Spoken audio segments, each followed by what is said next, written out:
Bart and Lisa were fishing by the river. A passing reporter saw this heartwarming scene and came over to chat with them. Just then, Bart successfully caught a fish. Wait a minute.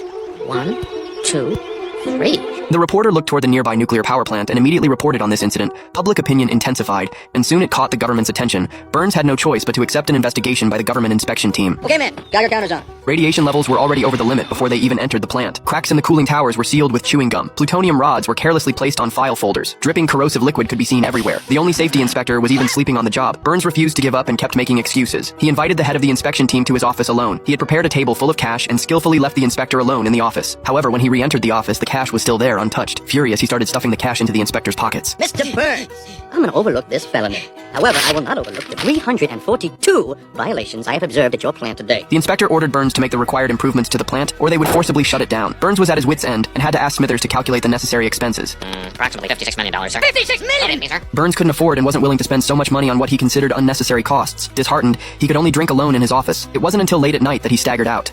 Empty. Just scratching my eyes. Oh.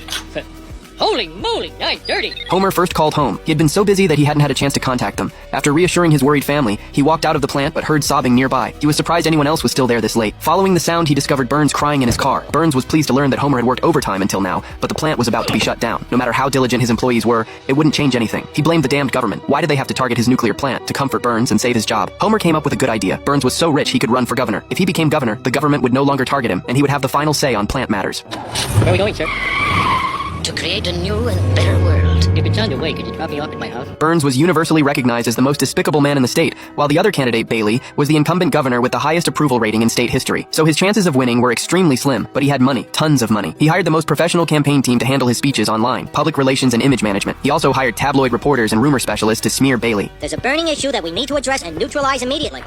Ugh, I hate that fish. Burns bought advertising time for a political speech. He introduced Blinky, the three-eyed fish, to the audience and explained its existence from an evolutionary perspective. Nature often changes animals, making one's teeth bigger, another's legs longer. These are the results of continuous biological evolution. As for Blinky, nature gave it 3 eyes. It was only because it lived near the nuclear plant that people mistakenly believed radiation caused its mutation. It wasn't Blinky's fault, it was his fault. Because he wasn't likable, people's prejudice against him caused Blinky to be misunderstood. If an elephant lived near the nuclear plant, people would assume its long trunk was also caused by radiation. Viewers were brainwashed by Burns, and his approval rating rose from 0% to 6%. Emboldened, Burns publicly proposed lowering tax rates. He traveled to various places across the state doing good deeds personally, eliminating people's prejudice against him, and showing his pleasant side. With his professional team's operation, Burns' approval rating soared. Now his only remaining downside was too little contact with common man. To ensure his election, his team suggested he have dinner at an employee's home the night before the election. A TV station would broadcast the entire event live. As long as he perfectly portrayed a kind image, the governorship would be in the bag.